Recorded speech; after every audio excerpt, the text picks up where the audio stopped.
ZANU's first defense chief.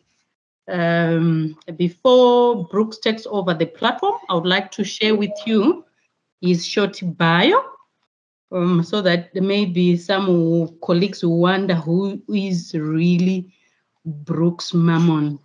Brooks Marmon is a postdoctoral scholar at Mason Center for International Security Studies at Ohio State University. He is also a research associate with the Department of Historical and Heritage Studies at the University of Pretoria.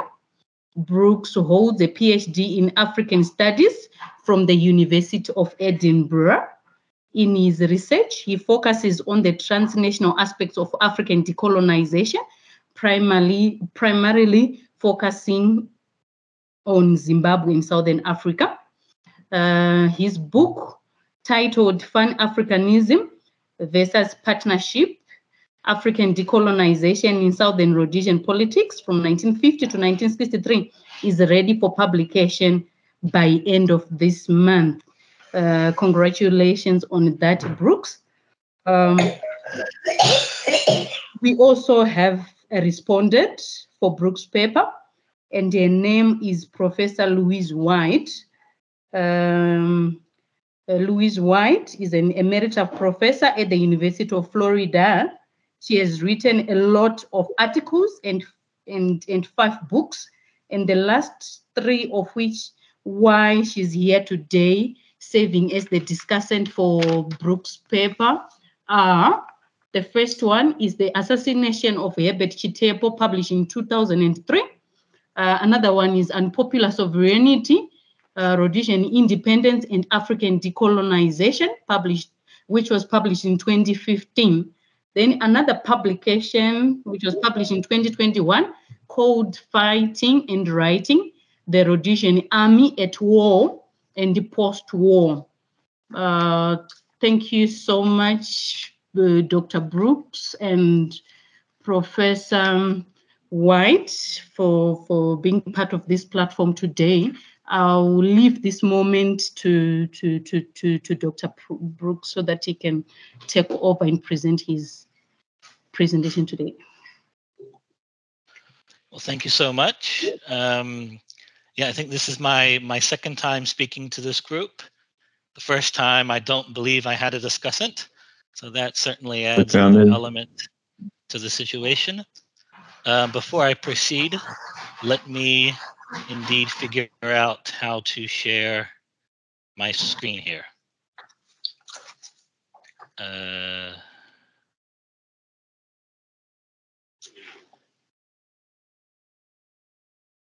Okay.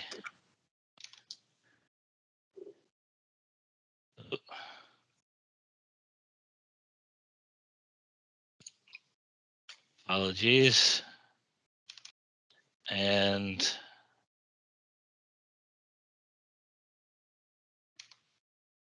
I hope I now have my presentation up. Yeah, we can see your presentation. Terrific. So my first presentation to this group was sort of related to the book, which hopefully will be out next month with proofs.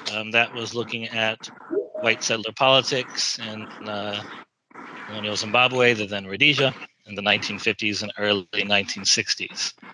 So I'm now at Ohio State. This is my second postdoc. And in both of my postdocs, I have been trying to take my research forward through UDI into the 1970s. And this research very much sort of represents a departure from the comfort point of my PhD studies. So very much looking forward to your feedback. So I'm talking about Noel Mukono, best known to the extent he is still in the historiography as ZANU's first defense chief. So he was the predecessor of Josiah Tangagara, a name that is probably much better known to many of you. So I have a paper, and I'm hoping, hopefully it's in pretty good shape and looking to submit it soon. And what I am doing with Mukono is to try to give some insights on the international dimensions of Zimbabwe's liberation struggle. And I think the talk today will fairly closely resemble that paper, maybe for the sake of coherency, perhaps a bit more of sort of a straightforward biographical approach today. Okay, so in terms of the presentation, next slide, I'll give a brief overview of his political profile and career. Then I'll talk about my source material. And from there, I'll move on into the major empirical material and hopefully be pretty snappy, maybe closer to 20 than 30 minutes. And there are sort of three major international dimensions I'll cover today. First, sort of being his early political situation abroad, late 1950s to early 1960s. Then his role in forging ZANU's alliance with Frelimo, Mozambican liberation movement. And then finally, and this is the aspect I'm probably least satisfied with the paper, is Chitepo's assassination, Nari Mutiny, sort of ZANU's problems in exile in Zambia around 1974, 1975. Okay, hopefully my slide has moved on. So Mukono was born Christmas Day, 1929. I guess that explains his forename. In the east of what's now Zimbabwe, in Manicaland. He was raised on St. David's Mission. This regional background becomes important, as I'll start to describe towards the end of the presentation. After a few years as a teacher in southern Rhodesia, he then moves to northern Rhodesia on the Copper Belt, becomes a journalist working for one of the mining companies there, Rokana. That becomes important, as I'll explain on the next slide. Early 1960s, gets active in nationalist movement inside of southern Rhodesia, and sort of his two most prominent positions, I guess, for the purposes of the discussion today, are he was ZANU's defense secretary from 64 to 73. For most of the period, that position was ostensibly known as Secretary of Public Affairs. And then he's briefly ZANU's foreign secretary until early 1975.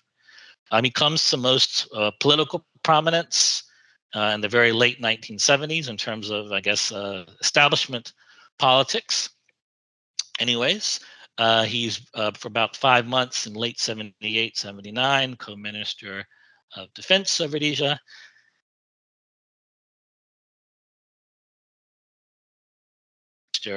The Zimbabwe Rhodesia dispensation, he is also a member of parliament.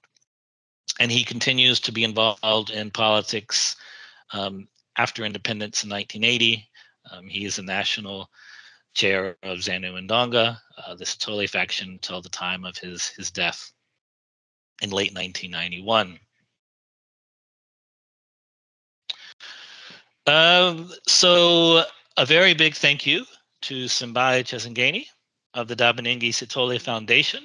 He is the one who really got the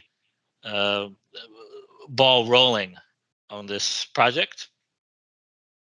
He connected me to Mukono's family in Johannesburg, namely Mukono's widow. They married, I believe, in late 1956. She just celebrated her 96th birthday, and she is, as far as I know, is still alive and kicking. So I was able to have, I think, when I was a postdoc at Pretoria, 3 meetings with her and Mukono's daughter. So I got some very helpful verbal reminiscences. And also, as I was hoping, given Mukono's background as a journalist, there is a decent amount of written documentation. So this includes some correspondence, some reports, some transcripts of his speeches. But the real highlight of this is at some point after 1980, Mukono began to try to write his memoirs. And they're not complete, and they're in rough form, but there are various sort of iterations of notes, bullet points, some stuff that's actually written out. And so that has, I think, allowed me to capture a fair amount of detail on Mukono. Also, thanks to Ibo Mandaza at Sapes Trust, I connected with Mukono's nephew, Humphrey Maluma, who was based in Lusaka with Mukono and supporting the ZANU's periodical Zimbabwe News, and he also provided some written materials from Mukono. Okay, so moving into the presentation, I hope the slides are moving along with me. Mukono's sort of early politicization, radicalization has a fundamentally international dimension. And that is, he has the sponsorship of a Welsh widow, Eden Gee, not sure about her pronunciation of her name. And through that support, he has secured a place in the early 1950s to study medicine in Edinburgh. He is unable, however, to gain a passport to allow him to travel. He writes, the authorities have told him they were afraid he would pull a Surat Sikama and marry a white woman. So with his inability to get a passport to allow him to travel to the UK, he tries to pivot to pursue medical studies in India. That doesn't work out either. I do know that at this time, Mukono was close or was in contact with Dunduzu Chisiza, Malawi nationalist, then based in Salisbury, Rhodesia, working for the Indian consulate. Chisiza had been one of the co-founders of the City Youth League, the sort of, I guess, early proto-nationalist group in Rhodesia. I can't find much evidence of Mukono being involved with this group. I don't think he probably was. My view is that he was trying to sort of stay on side with the authorities and do everything he could to get his passport.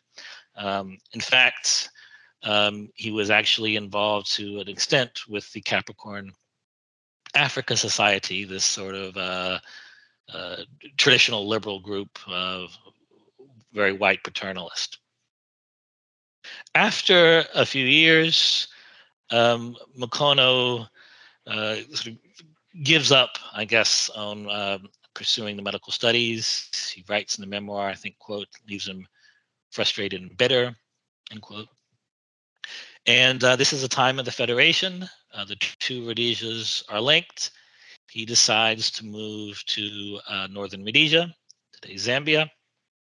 And this is where he gains his training as a journalist, works for newspaper of the Rakon Corporation, Luntandaya, I think.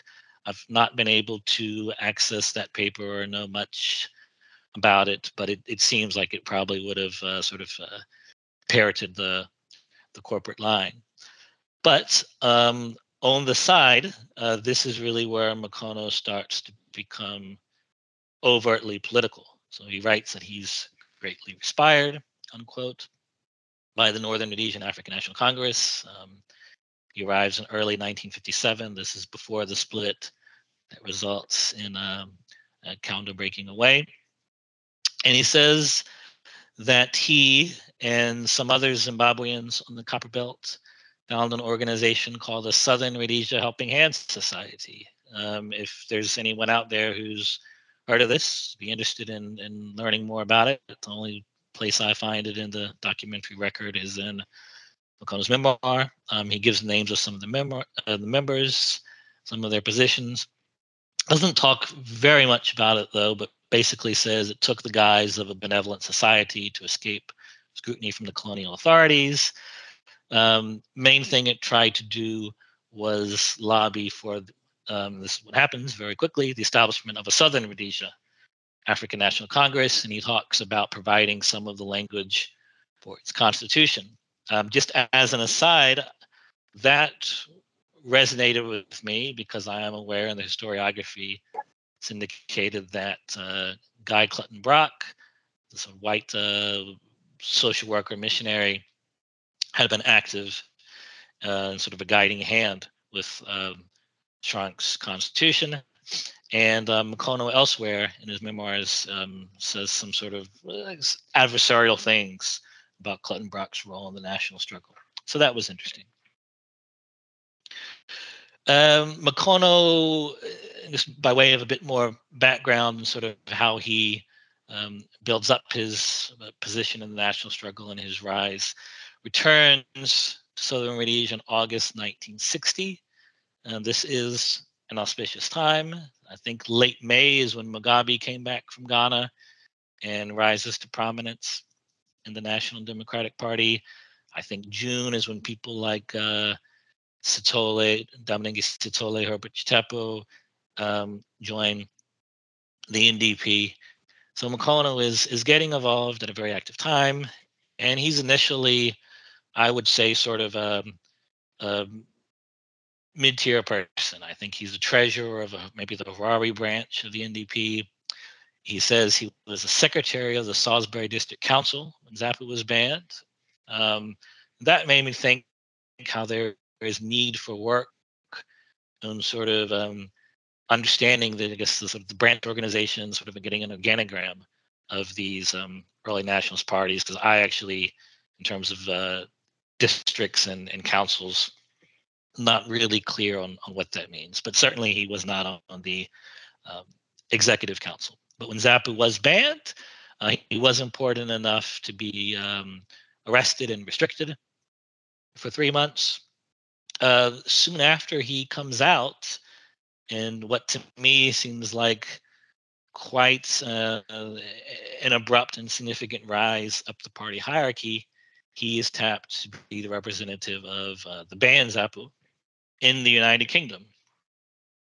And I can't quite get a handle on how he gets sort of this major promotion, but my surmise is that given his journalistic skills and knowing that these foreign missions, major part of their activities was to communicate in writing, whether that be through the party periodicals or issuing press releases and whatnot, his journalistic background helped him to stand out. So for those of you who may know, his appointment sort of comes right on the eve of the split between the those who remain loyal to Nkomo and stay within ZAPU and those under Dominique Sithole who eventually form ZANU. Mukono comes out strongly in support of the Sithole group. You can see here text of a message he wrote from London, backing Sithole, asking Nkomo to step down. And I don't have any material. I'm going to the UK in a few months, and hopefully there'll be something to find. But I would think that ZAPU's UK representative siding with Sithole certainly would have played a role, perhaps, in making the British authorities take that group more seriously. And ZAPU's eventual formation in August 1963, that provides another opportunity for Mukono to really ascend top of the national hierarchy. So when the party is announced, he is Under Secretary of Publicity. And then at the first party Congress, about 9 months later, he becomes the Secretary of Defense, which is ostensibly known as Public Affairs. He's again arrested and detained for about 2 months. Late August 1964, goes into exile where he remains until late 1977. And this is really when his sort of major revolutionary Pan-African solidarity internationalist networks emerge. So he's first briefly in Malawi, then shifts to Ghana. So the points on the slide here I would say his time in Ghana is probably what I talk about most in the paper. He is very supportive of Kwame Nkrumah. Probably the political leader he talks most warmly and most in detail about in his unfinished memoirs.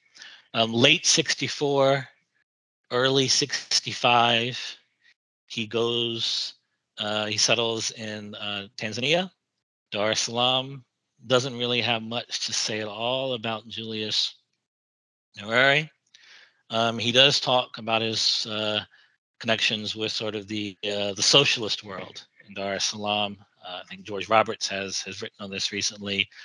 He highlights some meetings with Che Guevara, where he talks about guerrilla warfare. He also highlights interactions with the North Vietnamese representative in Dar, who also consults with him on the prosecution of the liberation struggle. Another interesting dimension that comes up in Mukono's memoir is sort of the rather abrupt situation or sort of transposition of ZANU's connections in the Middle East. So until the Arab-Israeli War of 1967, Mukono notes that Israel is a major supporter.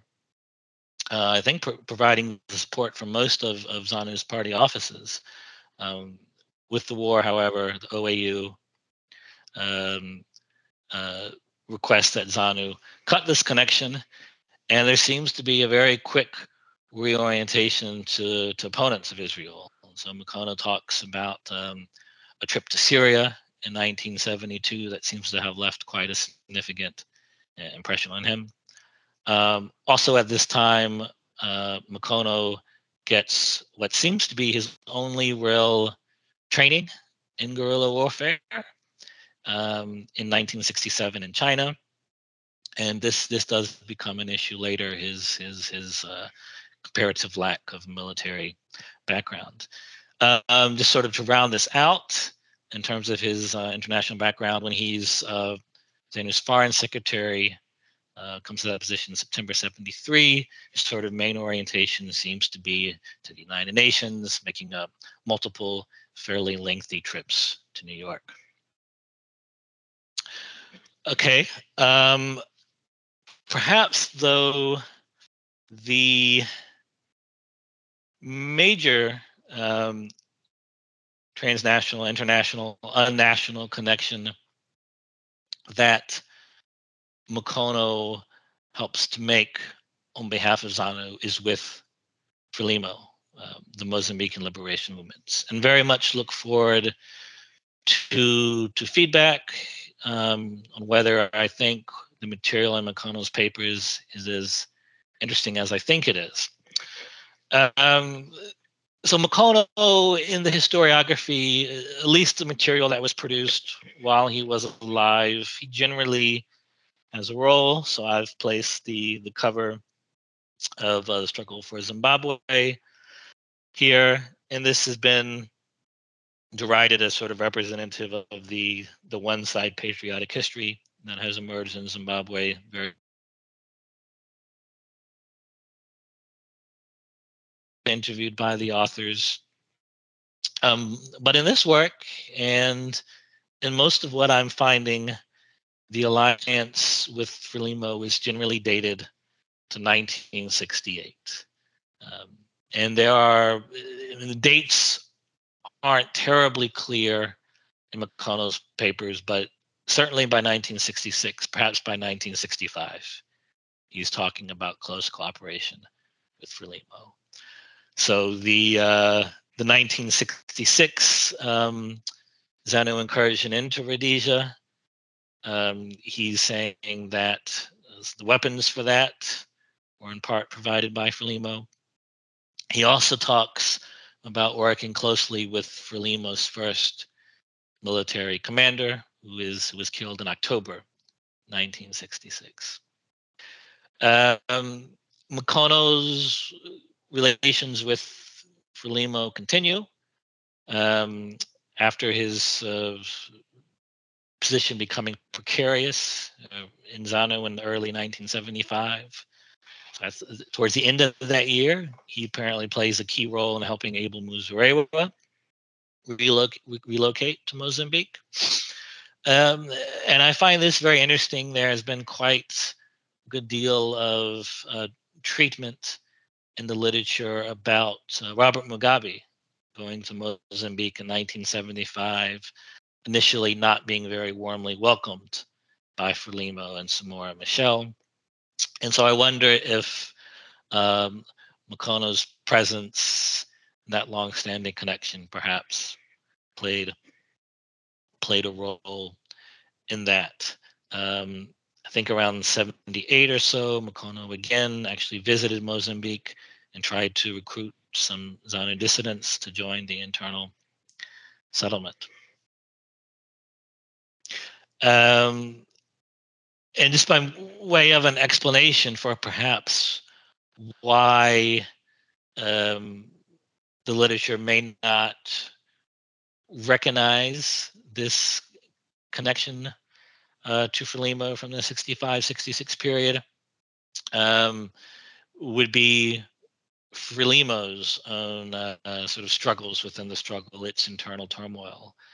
So Fleet Magaya, this commander that Mukono talks about, was killed, and seems to be the general consensus is that it was not offensive action by the Portuguese, but rather internal issues within Frelimo that resulted in him being taken out. So it certainly seems that in order to navigate the issues in Frelimo, ZANU and Mukono would have wished to have downplayed that earlier connection. Okay, I'm actually getting towards the end of the presentation here. This is sort of the last empirical slide, but also certainly the most complicated and convoluted. And this is regarding ZANU's issues in exile in Zambia in 74 and 75, and more broadly, the factionalism and internal conflicts within the party leading up to that. And there is quite a bit of material in Mukono's papers that speak to this. Very interesting material that he prepared for the you see on the bottom left here, the Special International Commission on Chitepo's assassination.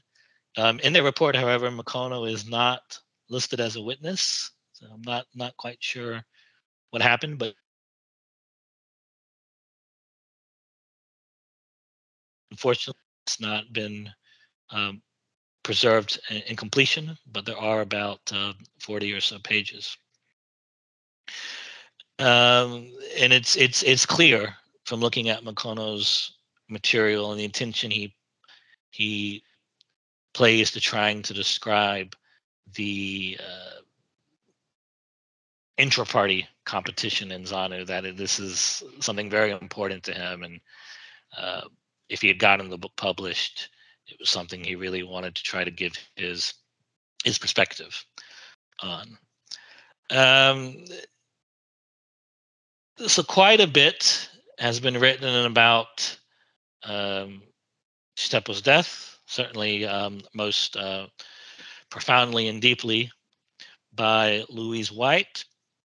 But it's, it's very, very difficult to really come to any sort of conclusion of what was going on with Chitepo.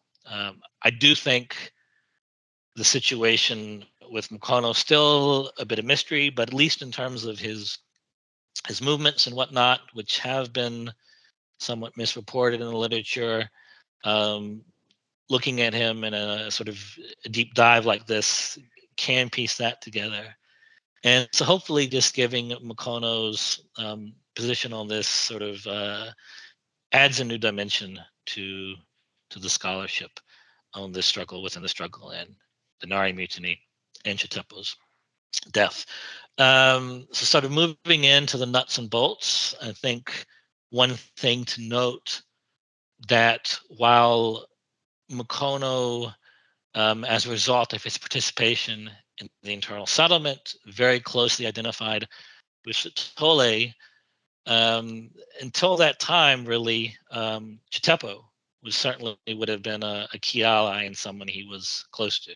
Chitepo, I think, was about 6 years older, but they were both being educated at St. David's Mission, and so I'm guessing that from they were aware of each other from a very early time. So the first direct mention in Mukono's papers to an interaction with Chitepo is in 1944. So that's over 30 years of contact at the time that Chitepo is killed. He again says that Chitepo tried unsuccessfully to play a role in helping him get his passport in the 1950s to go to Scotland or India. And he also says that when he went into exile in 1964, Chitepo was in Salisbury, and it was on Chitepo's advice. So they were quite close. Okay. Then on this interrelated issue of the internal dissent in ZANU, Mukono in his papers identifies sort of two key points. The first being with the ZANU leaders in prison or in detention in Rhodesia turning against Sithole. Mukono says his information was that it was Leopold Takuira who actually was tapped to replace Sithole. Can't really make out the timing of this. Seems to be around 66, 67, as best as I can make out by the context clues. Mukono says that ZANU in exile in Tanzania and Zambia did try to establish a commission to address issues. The word he uses is tribalism for the most part. He also uses regionalism a bit. According to Mukono, this committee is not very successful. And sort of the next place where he picks up with this matter of tribalism or regionalism is in the biannual conference of ZANU. It's War Council in 1973. That's where Mukono gets shifted out of defense into external affairs. And he talks about this conference having taken place against Chitepo's objections. It came just a few months after ZANU launched major military offensive inside Rhodesia. And leading up to it, Chitepo and Mukono had been traveling in Eastern Europe. Okay, this is getting somewhat confusing. So let me just maybe move towards wrapping this up. I mentioned that Mukono's movements have been misreported in the literature a bit, namely that he left Zambia. Okay, so Nari Mutiny, sort of this movement against Tongagar and forces loyal to him, that starts to really accelerate, I guess, mid-November into early December. Mukono has been directly implicated in that. I would say most vociferously by Fei Chung, future Minister of Education in Zimbabwe. So what I can piece together, Mukono, when this mutiny broke out, was still in New York at the United Nations. Comes back to Zambia either very late November, early December 1974, right before the declaration of unity is reached that brings in the various nationalist movements under Abel Muzorewa. And then late December 1974, leaves Zambia. He writes he thought the situation was under control. The following month, however, various sort of aggressive actions are taken. It's been reported that this is when Mukono was expelled from the party. He only comes back in early February 1975, and I go into paper a bit about the situation at the airport where he's tipped off. Had been in the gets in the press a bit about a so-called death list against targeting ZANU members. Mukono was on that. As far as I can make out, he was not aware of this actually until he gets back into Zambia. His wife tells him about it, and he goes into hiding on the Copper Belt with one of his former colleagues from the Helping Hand Society. Stays there for about 2 months until I think Calland announces this special international commission. Okay, that was a bit convoluted. Hopefully it made a bit more sense in writing in the paper. Moving really just towards the end of this exposition on Mukono's political career. So these events, when he goes into hiding, that really sort of marks, in my view, sort of the end of his presence in the mainstream nationalist struggle. I think around probably very early April, he does come out of hiding. He remains very much aligned with Muzorewa. He is the military commander of the Zimbabwe Liberation Council, ZLC.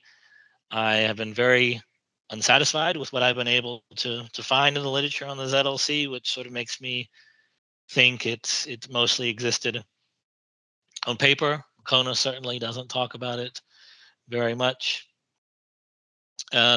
He does remain in the ZLC and with Muzorewa for a brief period of about 4 or 5 months after Dabaningi Sithole takes his ZANU faction out of it. Mukono attends the Geneva conference as part of the Muzorewa delegation. But I think he sort of wakes up to the fact that there is no real military control, and he goes back to Sithole early 1977. End of the year is participating in the internal settlement. And that has, I think, very much contributed to Mukono not being remembered in the national struggle, was not declared a national hero upon his death. And yeah, I think I briefly mentioned his political role as Minister of Defense and MP in the internal settlement, his continued role in the opposition. I think unsuccessfully contested at least 2 of the independence elections. And yeah, that I guess really takes me to the end of the presentation. Hopefully this has given some good insights on the international dimension of Zimbabwe's independence struggle, the intrigue of the politics in exile, and how the struggles within the struggle played out from the perspective of a key executive figure in the Zimbabwe African National Union. So thank you very much. Look forward to the remarks from the discussant and any questions. Do I go? And I hope I've stopped sharing. Yes, you can go on, Prof. White. Okay. This is like, okay. First, I want to thank Brooks and people at Free State for inviting me. Obviously, I've written my comments from the paper rather than the presentation. So if I find myself talking about something you didn't hear, I'll try to clue you in. But first of all, wow. Dr. Marmon is to be congratulated. for fleshing out the story of someone whose life was mainly known through fragments. And I'm going to read. So there's this usual triangulation African historians go through to chronicle the lives of men and women who sought to hide their movements from surveillance. Somebody appears in a Bulawayo newspaper one year and is found in party documents for the next decade. After that, there is maybe a sighting in Dar es Salaam a year later and an appearance in London 2 years after that, but a less reliable source has the guy in Lusaka. This is what most of us do our work this way, and to the extent that we don't even see this as a problem, kind of connecting dots and working from fragments. Dr. Marmon has done this, but he's done it with a careful reading of secondary material. But he's also done something new and noteworthy. He's relied heavily on Mukono's own draft autobiographies, for want of a better term.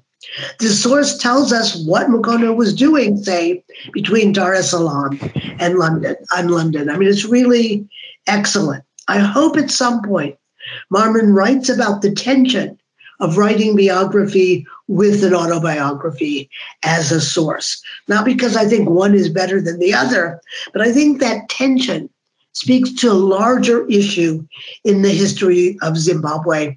And I'm going to try to broaden the frame now, largely because I'm a great believer that the broader the question, the more detail you get to see.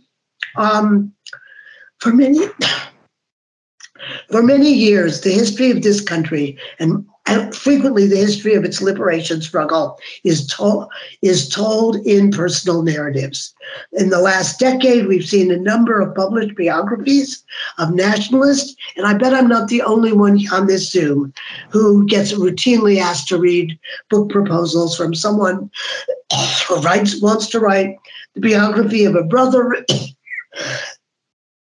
or an uncle who went from secondary school to the front. And it's worth taking a step back and asking why.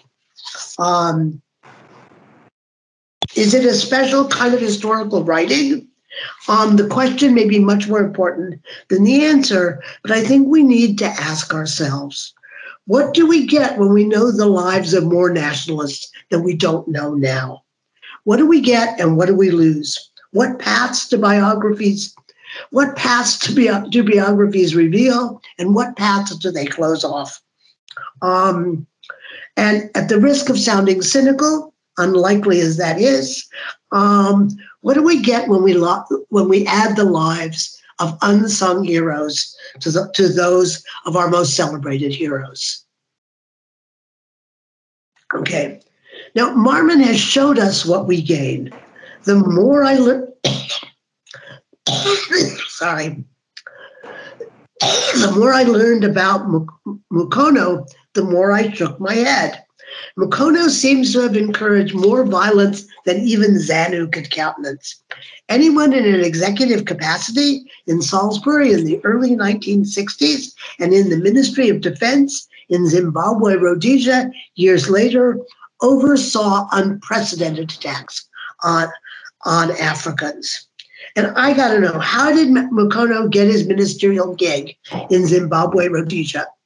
You know, Rhodesians and the special branch who structured Muzorewa must have known he was no longer a player. Did they choose him? Why did he agree to the job? And how eagerly did he perform his duties?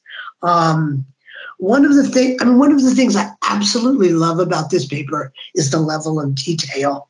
But if every Lusaka taxi driver knew who was on the Nari mutineers' death list, why didn't Mukono know he was condemned to death in every ZANU PF communique out of Maputo in 1979?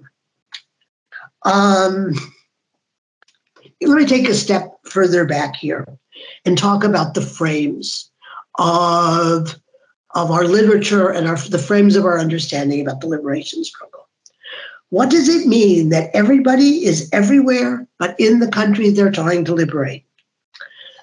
Okay, In the paper, Dr. Marmon talks about this is the transnational aspects of Mukono's life. Transnational is like one of those red flags to me. You know, I don't attack as much as I did when I was younger, but I attack. So my problem with the term transnational is twofold, the trans and the national. Trans, not unlike cis, is a term from chemistry. It refers to a molecule moving to the opposite side. Cis is when molecules stay put. The idea of opposition, I think, is critical here, and used this way, it makes sense for one or two border crossings, but surely not as many as we see in the liberation struggle. But my real problem with transnational is the national. It seems to me that it posits a concrete notion of equivalent states. Is that what's going on here? Yes, Mukono crossed borders physically and politically between Zambia and Tanzania, and between Zambia and Mozambique, but I'm concerned that these crossings are not to national entities, but to bureaucracies and townships and individuals who supported a specific party in specific ways, in specific places, at specific times. I really want to make a plea for local here. Nations in and of themselves might not have a lot to do with it. Whatever the place of ZANU in Dar es Salaam, for example, it was challenged by what happened daily in the camps in central Tanzania. And ZANU was on thin ice in Zambia well before 1975. And whatever the relationship between ZANU and Frelimo in the early before Frelimo came to power, in 1977, ZANU had to claw its relationship with Frelimo back from Machel's infatuation with Zipa. So was Mukono or anyone else moving between nations or factions therein? Were his movements to safe and necessary spaces rather than national units? Zambia is a case in point here, and I think it's as central to his story as Rhodesia was after 1964. So let me make a plea here that we study liberation movements when we study liberation movements in exile, we study the local politics of the country in which they're exiled. I mean, Mukono hit out from Maori mutineers on the Copper Belt is a big deal. I mean, he must have known. I mean, if every Zimbabwean in Lusaka knew the politics of the Nari rebels, and everything I know suggests they did, Mukono must have known how safe that the Copper Belt could be a safe place, that it was porous and poorly policed, and how easy it was to slip between miners' quarters in a township and across the border. My point here is that national simply doesn't do justice to this level of movements. More to the point, I think transnational obscures politics. It makes geographical locations carry too much analytical freight. Leaving aside just how much politics went on in Rhodesia's and Zambia's jails in Maputo, you know, I think it requires more than the notion of a nation. How do we understand the man who cozies up to David Sterling and the Capricorns in Highfield in 1961 and presents himself to Che Guevara in Dar es Salaam a few years later? I mean, does the nation, what does the nation have to do with it, and what other transformations are going on? So I want to make this point by ending with his funeral.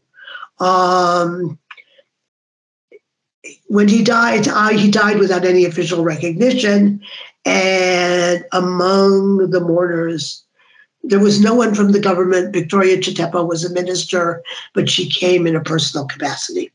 I want to kind of play this out because I think I live long enough.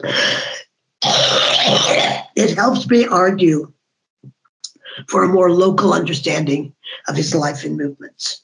Why was Vic Chatepo there? Did she want to show her support for former Capricorns? She was certainly very loyal to the older pre-1974 ZANU. Is that why she was there?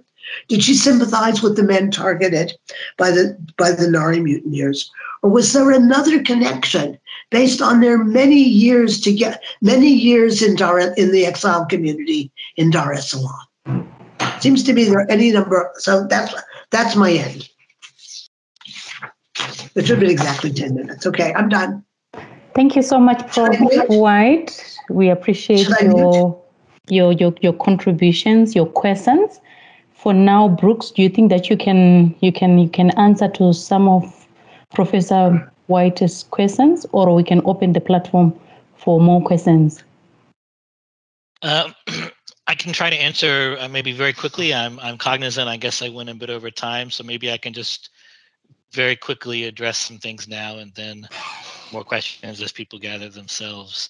I guess to the main point of transnational being a red flag, I certainly should have refreshed myself with, I think, your co-authored piece with Miles Larmer, an introduction to a special issue in which you introduced the term unnational, and certainly in my PhD thesis, hopefully soon to be book, that was something that resonated with me. I think you say sort of unnational as being more than the national, but less than the international.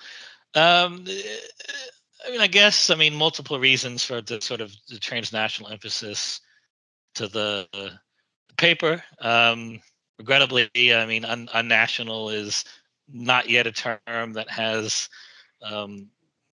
wider resonance in the scholarly community, at least to my knowledge. And then certainly looking at Mukono, I mean, he was certainly someone who was not just limited to circulating at the frontline states. So in the paper, I mean, I do talk quite a bit about Ghana, and I mean, that's very clear in his materials. I mean, ZAP representative in the United Kingdom, receiving training in China, and then other trips that don't even really come across in his written material, but finding in the documentary record elsewhere, numerous trips to Eastern Europe, to the Middle East. So perhaps maybe sort of shifting the term transnational to international, maybe that would do it. But I think Mukono certainly expands beyond the unnational and into sort of being a truly international figure. I mean, I think he spends about 4 or 5 months of the 16 months he's ZANU's foreign secretary in New York at the United Nations. Another question I think I saw in the chat and raised, and sort of Mukono's transposition from being someone who, as I write in the paper, didn't really come up here. My surmise is that he got the defense appointment by his sort of marked enthusiasm for the armed struggle. He was sort of seen as being anti-white. He speaks in his memoirs very strongly against Guy Clutton-Brock, the only, as far as I know, white person buried at the National Heroes Acre in Harare. He issued a statement in 1963, very critical of the former Prime Minister, Garfield Todd, who was by that time seen as a very firm ally of the nationalist cause. There's material in the archives from British embassy officials in Dar es Salaam talking about Mukono's very overt embrace of violence. How does he get the gig? I mean, there's a reason I sort of end the paper in 1977, and that's Mukono does not really speak much about the internal settlement. The written, most complete sort of written chapters, and before that, there are sort of prospectuses and outlines that do cover that period in which he treats the internal settlement very briefly. Yeah, and I think to a certain extent there was political expediency involved. I think there was a question about him being a sellout, and certainly he was doing things I don't think he would have imagined doing a few years earlier. One thing, though, that I would say, he remained in the opposition. He remained in the political wilderness after independence. He was a full-time political figure. In his papers, there are some job applications, cover letters he's applied to, never got a job. Full-time political person. And so certainly I think his determination to stay in the political field, that's something that I would say speaks positively about him, and particularly given the extent to which Zimbabwe has struggled with political pluralism after 1980. But yeah, I guess I can leave it there and open it up to questions.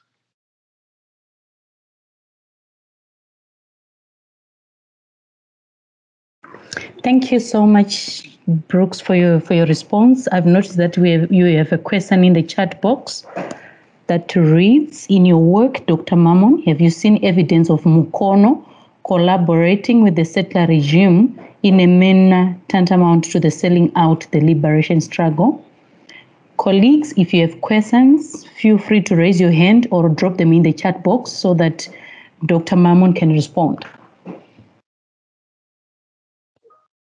Yeah, I mean, I tried to answer that just now.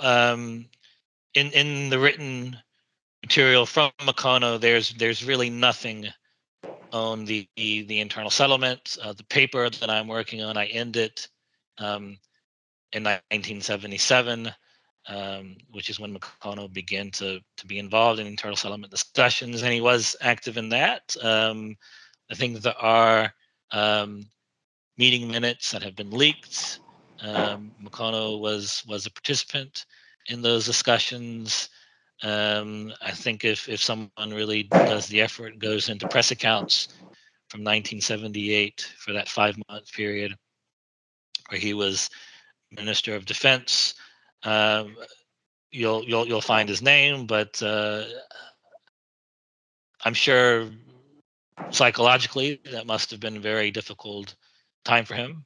Probably why it doesn't appear much in his writings, but I don't get the sense he had much power at that time.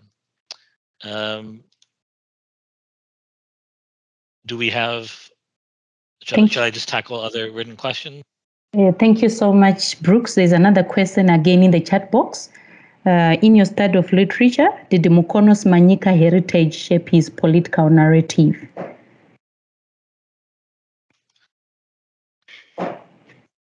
Well, I think it's certainly shaped his experience, maybe his perceptions, people's perceptions of him. I would say he tries to come off as, in his own writings, as a relatively neutral, impartial figure. I mean, his journalism training does seem to play a role there. You do see he describes elections in ZANU's War Council. He is very cognizant of people's ethnic backgrounds or regional backgrounds, where they come from, who's leaving, who's going. He, as I said, he uses the word tribalism quite a bit, regionalism to a lesser extent. And his language is careful, but sure, yeah, I think he sees a plot underfoot to expunge people from Zimbabwe's east out of ZANU, and he seems to have felt that he was caught up in that. Okay, thank you so much, Brooks. I saw Laszlo raising a hand. Laszlo, and there is Takura. Please go ahead with the other people first. Okay, perhaps we can start with Takura. And your question, you can direct it to Dr. Marmon.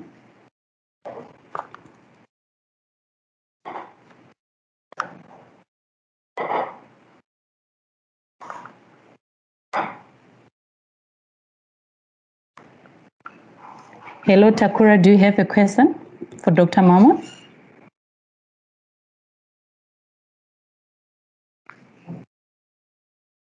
Dr. Kaka, can you direct your question to Dr. Marmon?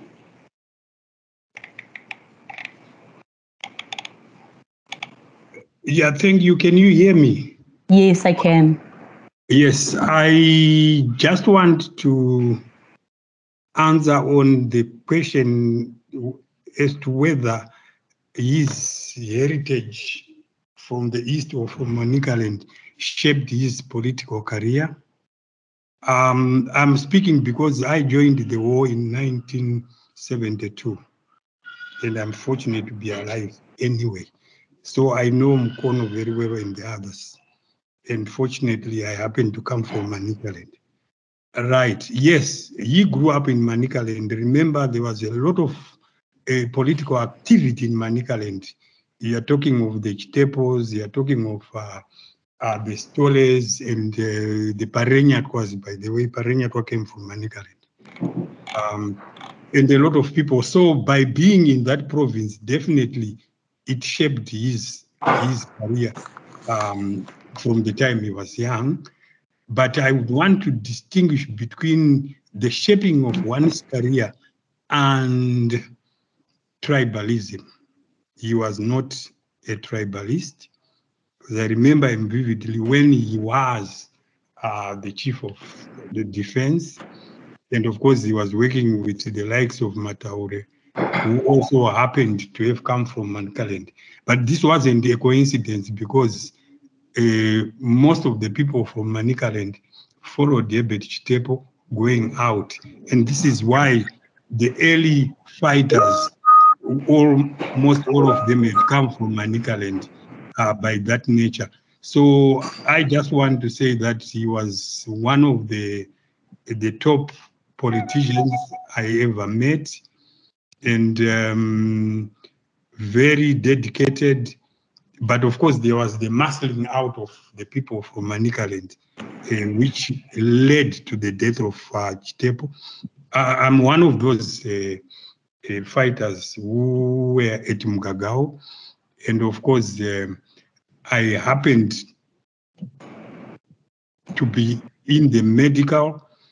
And during the formation of ZIPA, I became a member of the ZIPA High Command in the medical, and my pseudonym was Tendai Kaka Peperere.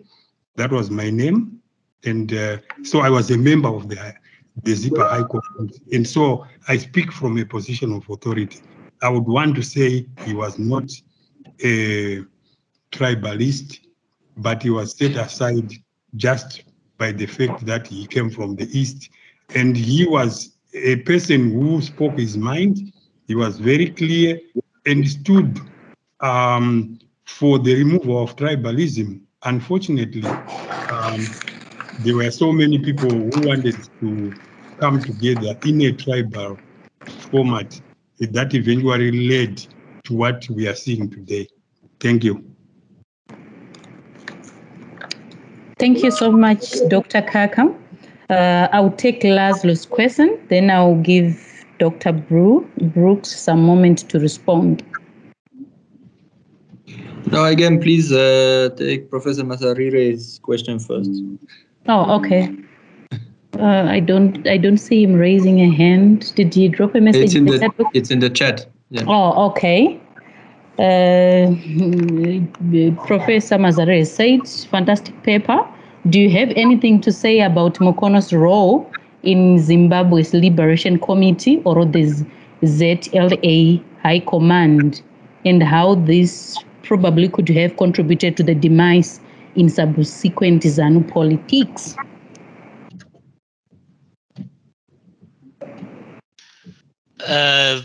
Thanks for the question, Gerald. I mean, no. I don't have a whole lot. Mukono's papers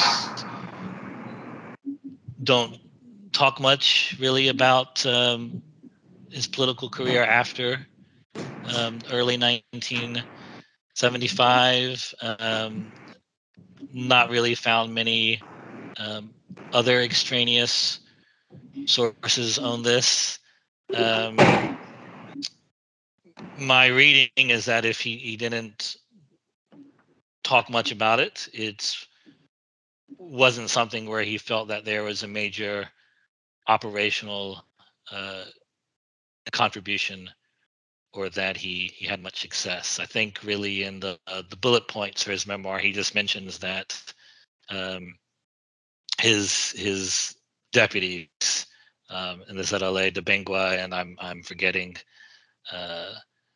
the other one, but there's no elaboration. I think just to go back to Dr. Kaka's points, yeah, that's sort of my reading as well. It's been very interesting to look at the Zimbabwean state newspapers, the Herald, Sunday Times, and the various interviews with former fighters. That's one group I haven't talked to as much as I would like. We're very interested in talking to you about Mukono. And Mukono is generally treated fairly positively, coming across as someone who is trying to mediate and reconcile the rifts, but his own regional ethnic background caught up with him, and he was prevented from doing so.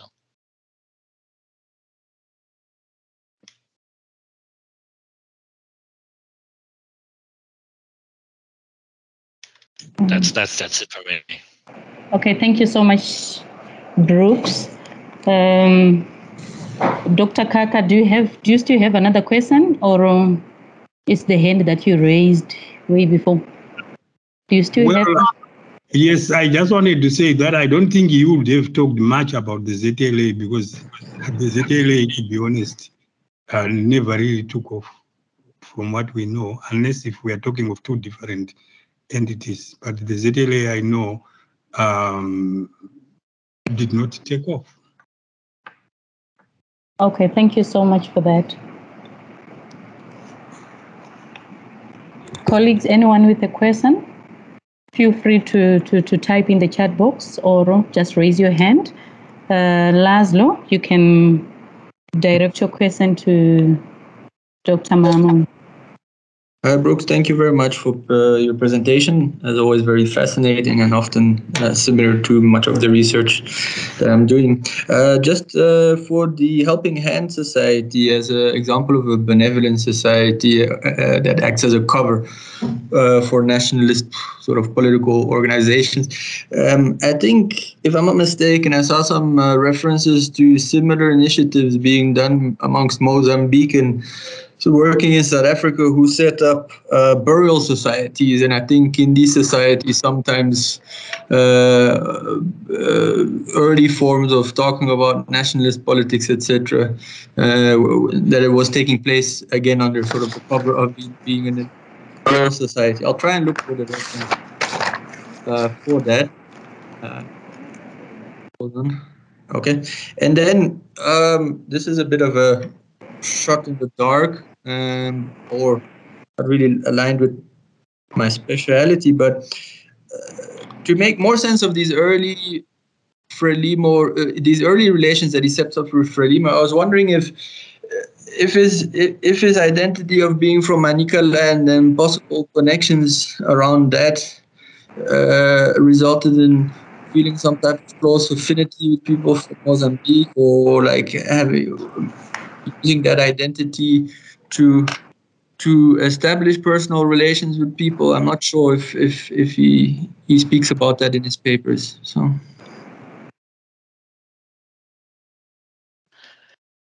Yeah, thanks, Laszlo. On your first point, I think I have seen this myself in research in Bulawayo Municipal Archives in Zimbabwe with burial societies and Malawian immigrants. So yeah, I imagine maybe in some of the colonial archives of Zambia, perhaps there are some material on the Helping Hand Society interacting with colonial bureaucrats. That could be an interesting source somewhere. Yeah, I think certainly that's a general issue that perhaps could be more explored in the scholarship. On his regional ethnic background and connections to Frelimo,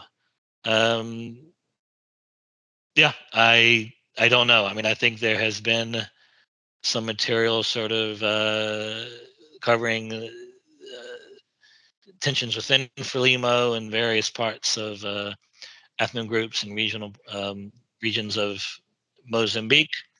I don't know how Mukono's hailing from sort of the part of Zimbabwe that borders Mozambique would have played into that. I've asked some people about this. Gary Gumbo, who was on the ZANU War Council with Mukono from 73. He said he didn't think it played much of a role. Yeah, I mean, anything would be speculation. I don't know how when Mukono was meeting with people like Magaya, like Michelle, like what language they were communicating in, or things like that. Thanks for getting close to time. I did want to briefly address, Louise, you had asked about Mukono not knowing that he was on this ZANU death list. And I am curious about that. I mean, I do try to keep in mind, this was mid-1970s, no internet, presumably international phone calls were expensive and not particularly reliable. But it is hard for me to work out. I did speak with Mukono's widow about this, who was in Lusaka. She says that she got to know, I guess, probably late January, maybe about a week or 2 weeks before he comes back, that Mukono was on the death list. Mukono was bouncing around. I think he was in Congo Brazzaville, Uganda, Egypt. Seems like she had no way to reach him to tell him about this.